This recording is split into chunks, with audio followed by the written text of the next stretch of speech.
because the self is full of itself. You know, you talk about people, you know, you say he's full of himself. That's exactly what it means. He's full of himself. One of the things about Darija, Amiya, a lot of people don't think what these terms mean, you know, in Darija. But one of the things the Egyptians, they say, and they don't know what it means, but I'm convinced it's from their own spiritual tradition. If an Egyptian wants you to say, watch out, he says, خَلِّ بَالِكْ مِن نَفْسِكَ. You know, isn't that how they say watch out? خَلِّ بَالِكْ مِن نَفْسِكَ. But if you actually look at what it means in Arabic, it means empty your mind of your ego.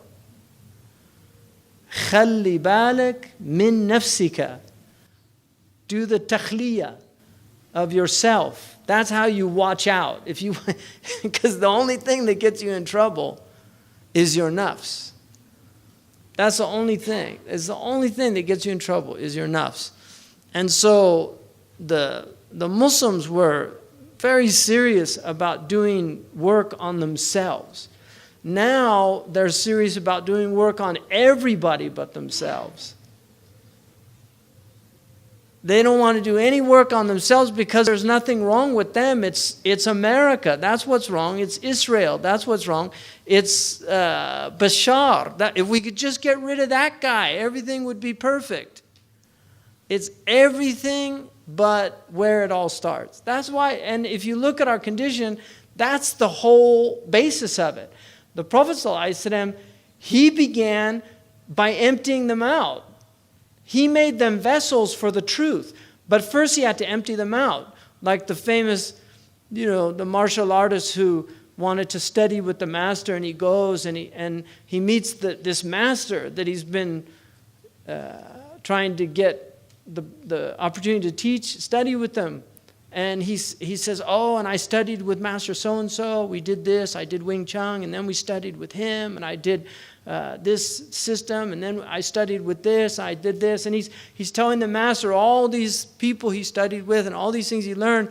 And so when the tea came, he just kept pouring the tea, the master, and until the cup was just overflowing. And this man says, well, why are you, the cup's full? He said, so? He said, no, you should stop filling it because it's full. So it can't take any more? He said, no, of course not. If it's full, it can't take any more. He said, well, you're full, so I can't. It's the same thing. You're full. And you find this motif in many teaching stories about Hassan al-Shadhili when he went to meet Muli Abdul Salam ibn Mashish. And here's a man who went from Morocco. He was a great scholar, studied in the Qarawiyyin, and then he went to Tunis, he studied, he went to the east, and he was looking for a spiritual master. When he got to Iraq, one of the people of Iraq told him, he said, the man you're looking for is in Morocco. So he went all the way from Morocco to Iraq, and the Iraqi man said, no, you're looking for Muli Abdul Salam ibn Mashish. So he went back, and he went up the mountain. For anybody that's visited that part, it's near Tatwan. He went up the mountain to where this great sage was living. And when he first met him, he came in the clothes of the ulama. He had all these beautiful jalaba and Muli Abdul Salam ibn Mashish said, "Akhtasalt, did you do ghusl?" And he said, "Yes." He said, "Irja'." He said, "You didn't do."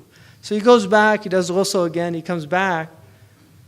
He said, "Akhtasalt, He said, "Yes." He said, "No, you didn't. Go back." So he goes back, and then on the third time, he got the point. He's obviously doesn't mean what he. So he took the clothes of his servant and he put them on. He gave his servant his clothes, and then he came and he said, "Now you're ready to come. You have to strip away if you." And this is people don't want to do this anymore. We're like Jalaluddin al-Rumi tells a story about the barber. They used to do tattoos. So you go to the barber, you get your hair cut, you get a tattoo. Like now in America, right? And so he goes to the barber, And he tells him, I want a tattoo. He said, well, what do you want? He said, I want a lion. You know, people wonder why everybody's getting tattoos now. Tattoos are about the ego. You know, Descartes said, I think, therefore I am. Now they say, I ink, therefore I am. That it's a way of letting people know I'm different. I'm special. I've got this butterfly on my back. You don't have one of those, right? And then they get more and more. And they can't stop because it's not working. You know, you just keep trying to make it work. So he wants a lion because he wants to feel like a lion. So put a lion on my back. And so the tattoo artist, he says, all right. So he starts with his needling. What's that? You know, he said, that's the tail. He said, no, make it a lion without a tail. So he said, okay. So then he starts again. What's that? He said, that's the ear. He said, no, make a lion without ears. He said, okay. And then he starts again. What's that? He said, that's the mane. No, make it a lion without a mane. And then he does it again. He says, what's that? It's the stomach. He said, no, I don't want a stomach on the lion. He said, listen, even God didn't make a lion like this. I can't do anything for you. And Rumi says that why he's telling the story is that this is people on the spiritual path. He says they want without any work. They don't want the pain of sacrifice, of work. They want the finished product just there for everybody to see, but they don't want to do any of the work to get there. So historically, you know, Muslims, I think what we tend to forget about our religion is this religion is actually about getting close to Allah subhanahu wa ta'ala. That's the point of it. It's literally to get close to Allah. And not only to get close to Allah, but to experience the divine in our lives, to actually experience the presence of the divine. That we're in a world that has angelic beings, demonic beings, and we share this space. There's angels that come with believers, and there's shayateen that come with the people of foulness and misdeeds. So, but generally praise is not a good thing. In our culture, we have the disease of self-esteem. This idea that you have to praise people. When I was a kid, they had when you went like in a contest, like I used to be do different contests, but you always had first place, second place, and third place. So even if you had 100 kids, there were only 3 that were going to win a prize. Maybe you get honorable mention. Now everybody goes home with a trophy. I'm serious. Like it shocked me because our son studied martial arts, and we would go and we went to these martial arts contests, and they'd get a trophy for losing. It really bothered me. I just, because what it does is it just encourages mediocrity. And you want democracy in a culture.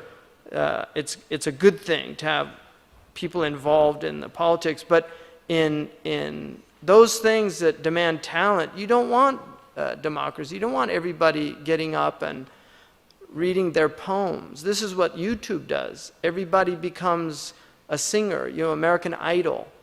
All these people that want to really do. It's just tragic. It's just so tragic. And this idea that we have to praise them and clap and no, it's good, and you know, it has self-esteem, and you don't, right?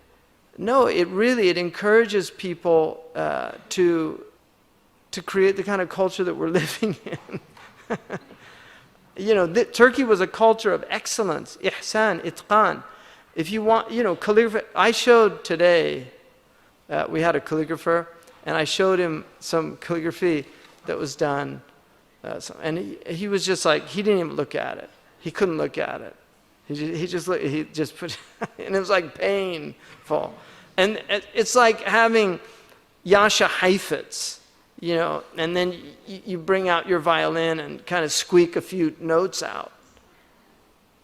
Which is not to say that people need to learn. They start somewhere, but you don't want them performing when they don't know anything. And this is what the culture preserves. I remember one night, we had this poetry reading thing years ago, and people got up and read all these poems. Some people wrote poems like a few minutes before they went up, and they were horrible, one after another. It was just terrible poems.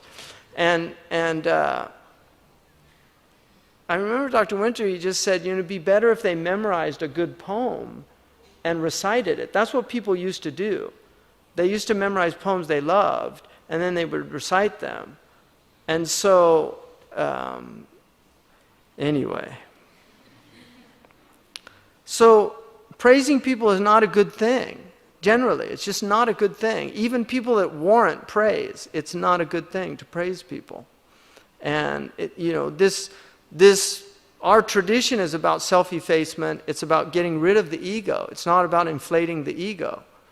And we've got monsters walking around with inflated egos, prima donnas, dilettantes, all these horrible people that cause. I mean, there was a American folk singer who said that talent is never an excuse for bad manners. You know, just because you're talented doesn't mean you have the right to treat people badly. And there's a lot of people that's what happens. They become very good at something, everybody praises them all the time, and then they become tyrants. Especially if it happens from the time they're little. It's a terrible thing to do to a child. And I would recommend reading Tolstoy's What is Art? It's one of his later works. It's not a long work, but he talks about how dreadful it is, what we do to children by making them work really hard to become masters at ballerinas or concert pianists or whatever, and then they're there for a certain class of people as objects of amusement, and then they praise them.